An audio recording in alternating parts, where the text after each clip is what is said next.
Hey guys, let me see if somebody comes on just to make sure you guys can hear me. I'm gonna just bring some people on. Well, just to watch, but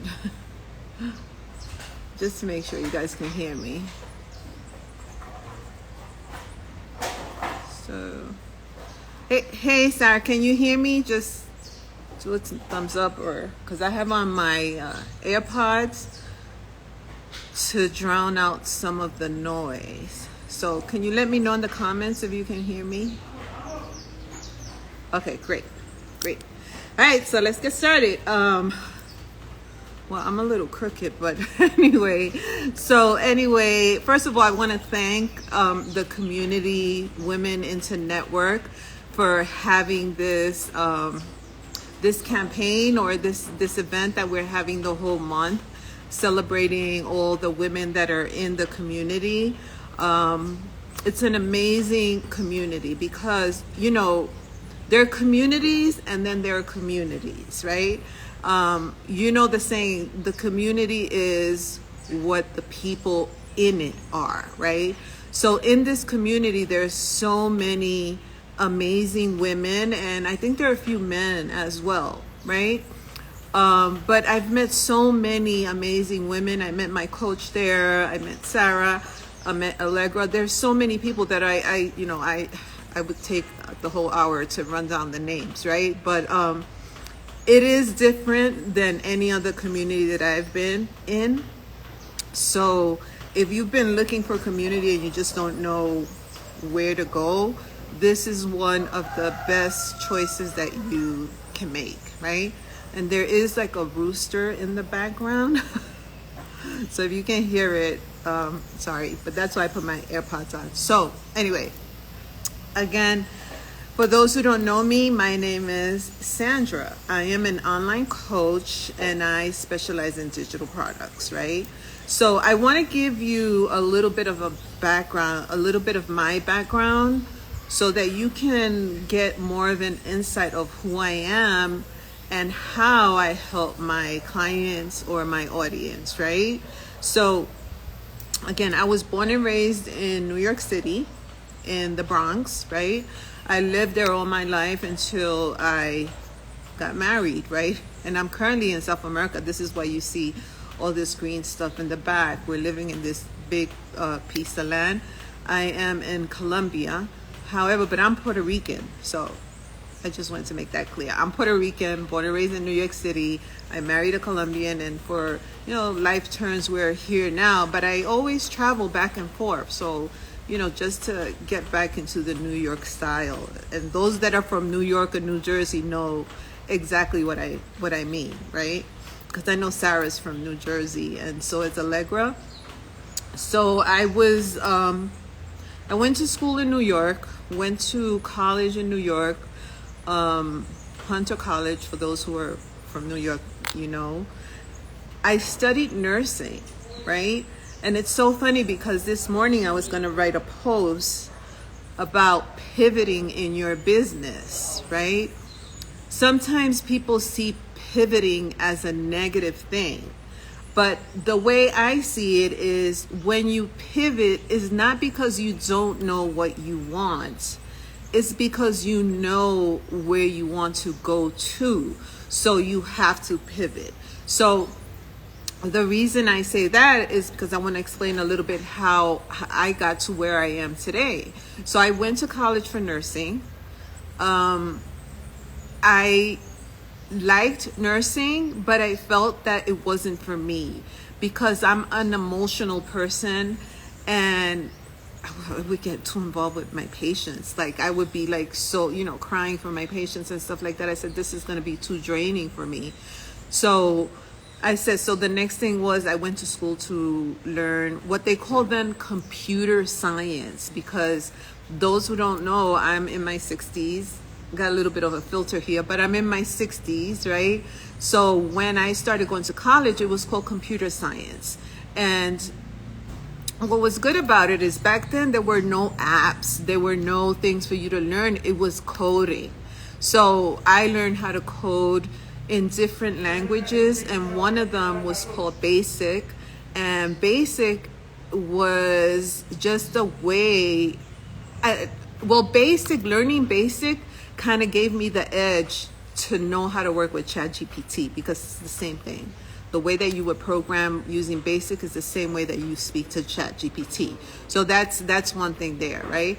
So again, I lived in New York City, worked there all my life, in the garment center, in the tech department.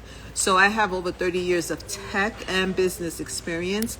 And I used to own my own software company with a partner.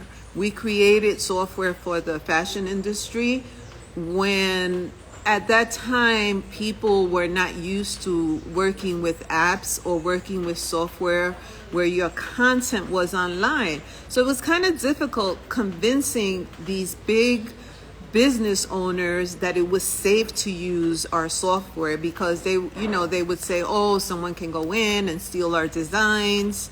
But that was back then. Now, if your stuff is not, online, if you don't have a program where you can share information online, you're not with the times. You have to have your stuff online, right? So fast forward, I went into business with a partner. We created the software, and then 5 years in, he bought me out, and I found myself unemployed for the first time in my life, right? I've been working since I was 16. Like back then, I think 15. Back then, you had to get like permission from school in order to work. So as soon as I got my working papers, I said, I want to go to work. So started working the summer and working after school. And then I went into the computer school, and I started working in the fashion industry, right? And I loved it. I was there for 30 years. I learned everything you need to know about making garments, right? But I was in the tech sector. Then when I found myself unemployed, I was like, oh my gosh, what am I going to do now? So I came to South America, where my husband was. Before that, I was traveling back and forth. And I was doing the housewife thing. I learned how to cook. I learned how to sew. I learned how to bake. I learned everything that I guess a housewife does. And I was loving it, but it was because I never really did all that, because I was always that one that was studying and working, right? And I got a little notification. I forgot to put. So, I just by chance, I was talking to someone who said, oh, I'm looking for a virtual assistant. And I didn't even know what a virtual assistant was, right? So my first dip in the pool, so to speak, was being a virtual assistant. I started as a virtual assistant, doing research, updating funnels, when I didn't even know what a funnel was back there. This was like 5 years ago. But then I quickly pivoted to where I am now. This is why I started off with talking about pivoting, because it's, people see it as negative, but to me, when you're doing something and you realize that this is not what you want to do, you have to pivot. You have to, or else you'll be stuck doing something that you don't like, right? One thing that I always say is, just because you know how to do something doesn't mean that you have to do it, right? So once I finally landed where I am now, I said, okay, this is what I like to do. I started helping people create courses. I started helping, again, people do funnels. And then I realized that a lot of people were doing courses and they were not selling them, right? The courses were amazing. But at that point in my business, I was just working with people to help them create courses. I wasn't helping with the strategy. I wasn't helping with the content, which is what I do now. Now I really dig deep into my client's business, right? Because the first thing, if you hire me to help you create a course, I'm going to say, let's say Sarah's here. I say, Sarah, is this the right vehicle for your audience? Is this the right vehicle for your content, right? If it is, great, we'll create an amazing course. If not, let's see what other digital product you can have, right? And again, people don't understand, when they think of digital products, the first thing that comes to mind is an ebook or a course. But you can create master classes. You can run master classes live and then record them and then sell them, or use them as a lead magnet. You can do webinars, you can do workshops, you can create a YouTube channel, right? You can have so many different types of digital products. So this is what I like to do. And when I work with my clients, we look at their business holistically, because not only to make sure that they're creating the right digital product, but also to find other ways to use your digital product. So let's say you create a lead magnet, you can use that at the top of a funnel to get people in, or you can use that lead magnet to help your current clients where they get value from the information, right? So this is what I do with my clients. I help them with all of that, right? So right now, where am I in my business? For the last month or so, I've been talking about creating ebooks based on your personal story, based on your personal journey. Now, it can be either personal, like really personal, or it can be something that you went through just building your business, which is personal, but it's more on a, I want to say technical level. All the trials that you've been through, all the triumphs that you have. Because the reason is, when you create your personal story, you never know who can be helped by that. You never know who is reading your story that is going through the same thing that you're going through. And it could be that little push or that little drop of motivation that they need in order to get them to the next phase in their journey, because you've already gone through it. So now what you do, you explain to them how your journey was, how you faced certain situations, how you got through them, or even how you pivoted, right? Because you realize that you came up to a wall or something. So I say that to say this, that your personal story matters, right? Again, Sarah was here. Sarah could write about how she says she started as a VA, how she started as a VA and then quickly or pivoted to being a social media manager. And then you also have to turn off your other devices too, so that you don't get interrupted, which is that, right? So I'm turning that off. So what I did it was July 22nd when I released my personal story. And it was about something that happened in my life. And I'm sorry for the noise in the background, but that's what happens when you're outside. It's about something that happened in my life 30 years ago. I'm just looking for the cover right now so that I can share it with you. And it was about the loss of my daughter. Now, the thing is that it's been over 30 years that it happened. Like some people say, I give you credit. It's like so much, it's probably so hard to write this. And it was hard, right? It was hard.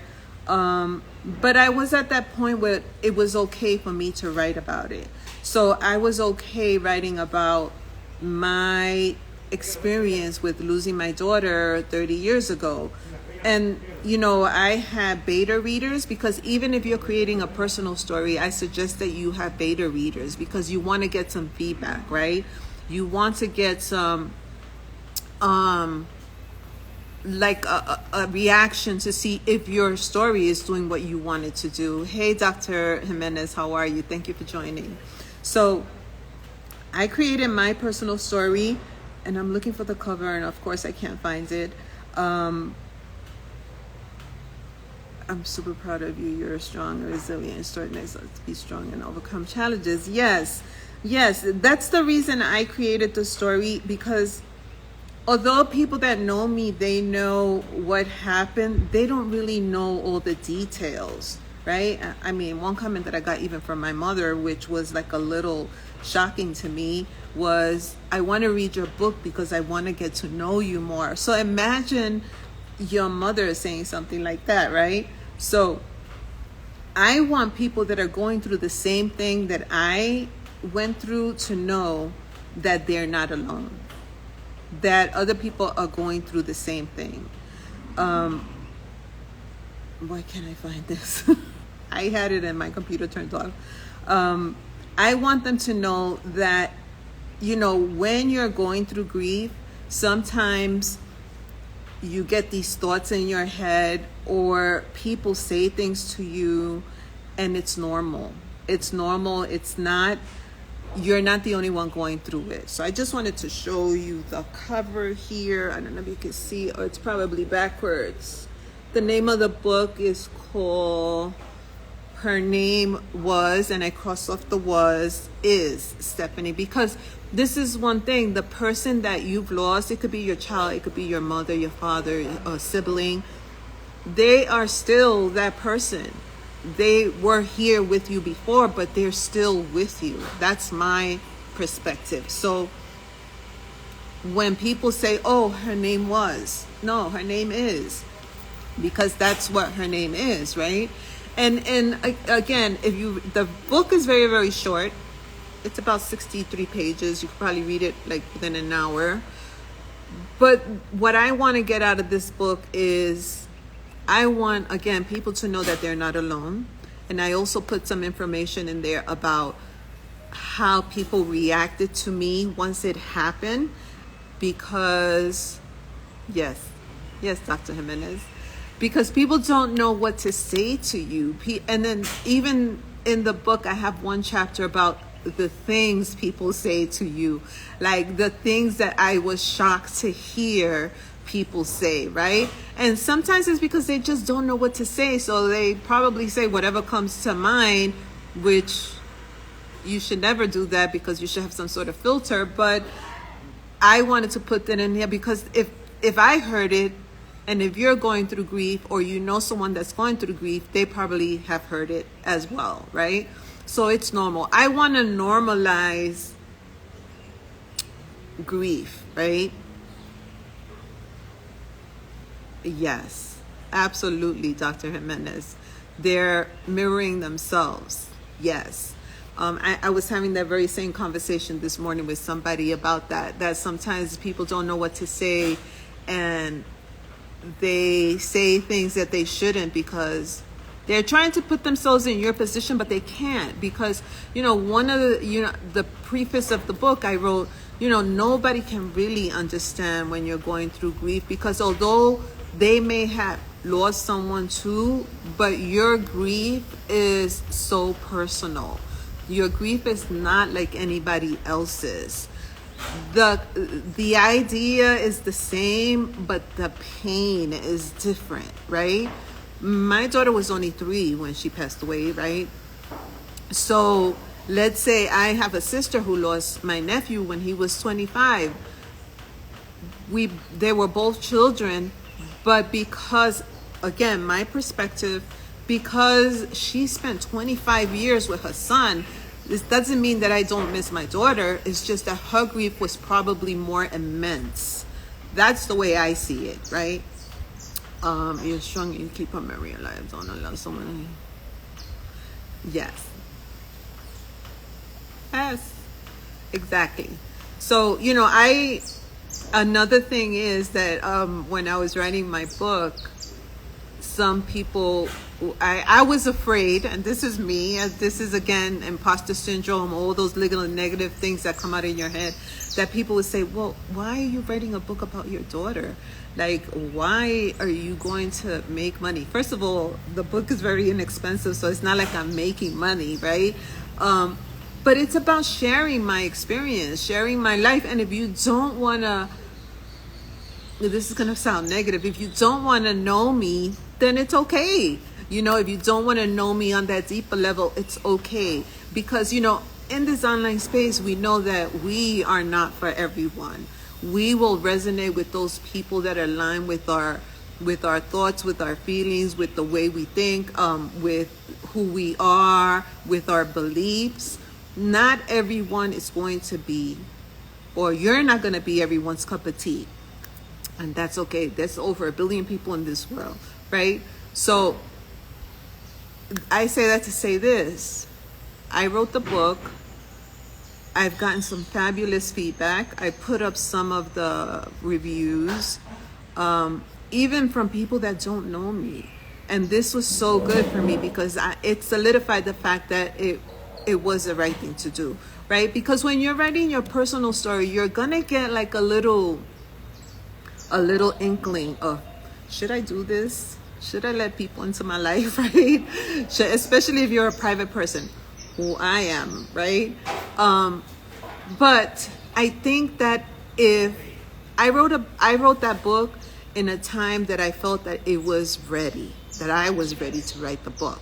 So if you're ready to write your personal story, those little thoughts that go into your head, it's just imposter syndrome. It's just your inner self trying to protect you from something that it thinks is going to be harmful, but it wasn't. Because one thing I put in the book is,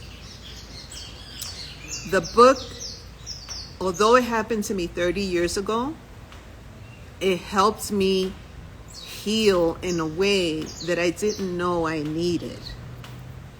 Let's think about that. Because sometimes we go through grief and we say, oh, okay, that happened. But there's probably something deep down inside that you still are hanging on to. So as I was writing the book, it helped me work through all those lingering little things that I had in my head, right? And the way I say, the reason I say, grief, I wrote this in the book, grief is not something that you get over. What I did was, I didn't get over it, I learned how to live with it. I told someone something the other day, when you're going through grief or when something happens to you like this, it's like getting a tattoo. It's like getting a tattoo with the word grief in your heart, right? It's always going to be there because it's a tattoo. The only thing is that you learn to live with it. You learn to see it for what it is, right? That's how I actually finished my book. I said, you learn to live with it, seeing it for what it is, seeing it as a reminder of the good times that you had with that person that is no longer there.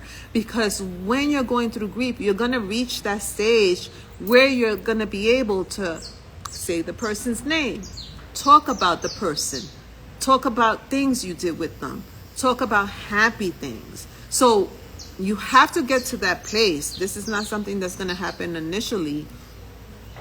And one thing I got to tell you is not everybody goes to grief in the same time space. You can go through grief really quickly, which I did, or it could take you years, but that's okay. It's okay. The only thing I would say is, if you're going through grief for a very, very, very long time, my perspective is that you need to talk to someone. You need to talk to a family member, a professional. If you're not, you don't want to really talk to your family, because I know some people don't like to have those discussions with family members, but you need to talk to somebody about it, right? I went through it rather quickly, and I remember going to work like 2 weeks later or a week later, and people were like shocked to see me at work. They were like, what are you doing here? Why are you back at work? And I was like, well, what was I supposed to do? Stay home and sit? Like, it's unfortunate, but when we lose people, the world keeps moving, and that's so terrible to say. Everything keeps moving, and you have to keep moving with that big target on your back that you're grieving, right? So if you want to get more insight to what I'm talking about right here, is get my book. I'm going to put the link in the comment. And again, it's a very short book, very inexpensive, but I think that it's very impactful. Very impactful. It will resonate not only with the people who are going through grief or have gone through it, but also with the people who know people that are going through grief, because it's going to give you an insight into my experience. I really poured out into the book, right? Let's move on. We grieve because you're resilient with her. Yep, she is. And I think about her almost every day, right? But not now in a sad way. One of the things, again, if you read my book, you see we donated her organs. So her reason for being here was to save people. 7 people got her organs. So she was here in this earth to save people. That was her duty, and she did that, right? So going back to business, right? What I'm doing now is I'm helping people create their personal stories. Helping them create it in a way, because sometimes when we're writing stuff, we have to also make sure that the reader is going to enjoy the book. They're going to be able to follow the flow. They're going to be able to read the whole thing. So there is also a process with creating your ebook, and it's not just about telling your story. It has to be aligned correctly. So I help my clients create their ebooks, whether it's a business story that you have. Like one example that I give is, let's say you're now a health and fitness coach. You're in the best shape that you've ever gone. But let's say 10 years ago, you were overweight, you didn't have energy, you weren't eating correctly. So telling your story about how you got from there to now being the person that you are, being the person that now is going to help other people achieve their goals, is a very impactful story, right? Because you are your own proof. You are your social proof. You can say, listen, I did it. I know what it takes. I know the struggles of losing weight, of not only losing weight, but keeping it off, the struggles of your mindset when you really don't want to work out. So that's one of the examples I give, right? So it depends on what your niche is, but everybody has a story. Everybody has a story. Everybody has, hey, Courtney, everybody has an impactful journey that they have gone through, that, as I'm saying this, what I'm visualizing is like a helping hand pulling people over that struggle or that place where they are, where I get you because I've been there. Let me help you through this struggle. Here's my story. This is the way I did it, right? So you writing an impactful short story, it doesn't have to be a novel. It could be a short story. This is one of the things I help my clients with, because as we get older, we're going to have millions of stories. I'm in my 60s. I probably have like 10 stories I could tell. But we have to start with one small story that that can impact and that can help your audience. So if anybody that's on right now has any questions about creating digital products, about how do you know which digital product is right for you, just put in the comment, or you can send me a DM. If you're listening to this on the replay, send me a DM over to my Instagram. Again, my name is Sandra. The name of my company is SMC Virtual Solutions, and SMC are my initials. I think somebody said, oh, I didn't know that. Sandra Muriel, Colorado. So I'm talking to you right from I'm getting hot now, from sunny Colombia in South America, but I'm from New York City. You can take the girl out of New York, but you can never take the New York out of the girl, because I still consider myself a New Yorker. And from time to time, you get that little New York accent, right? I'm originally from Puerto Rico, but I was born and raised in New York City. My parents were born in Puerto Rico. But that's who I am. And again, thank you, Women Into Network, for providing this space for us to take over Instagram for the month of August. And if you're looking for a community that you want to join, this is the community for you, because there's so many different women in this community. There's so many different niches. I found people that I can network with. I found clients in this community. I even found my coach in this community, who's an amazing coach. But excellent presentation, Sandra. Allow anyone to diminish your worth. Yes, women empowerment. Yes. Here's the thing, right? It's funny that now in my 60s is when I really honed into my passion. And it doesn't, you know how you hear people say, oh, you have to find your passion, you have to find your passion, but you never know what your passion. When I started baking, I said, oh, maybe this is my passion. I love to bake, right? Maybe I started sewing, I started making clothes. But what happens is I originally started learning tech in school, and I've made the full circle back to where I like tech. And the reason that I like tech is because when you're a programmer, in order for you to be a good programmer, and nowadays you don't have to be a programmer with all the apps, but when you're a programmer, you need to have logic. You need to figure out how things are going to flow. And you also need to know if this doesn't work, then you need to have a plan B. So I love creating strategies, figuring stuff out, doing workflows, again, working with my clients on their digital products and see how they could get the best out of their digital product, right? This is just another example with one of my clients. She created a course, and what we did, because we were trying to promote the course, we took just one module from the course and sold it as a mini course, which led to the bigger course. So that's a little strategy right there. If you have like a big course and you're having trouble selling it, just take a piece of it and sell it as a mini course. Take a piece that's really transformative, because what that's going to do, the person will be more apt to buy this little mini course, because of course it's going to be less of an investment, but it's going to give them some insight about the information that you have, the value that you can provide. And they'll probably say, wow, if I got all this stuff from a little mini course, let me see what the bigger course is about, right? So these are the things that I help my clients with the strategy and how to promote their digital products, how to get the word out there. I love creating websites. I love anything to do with tech.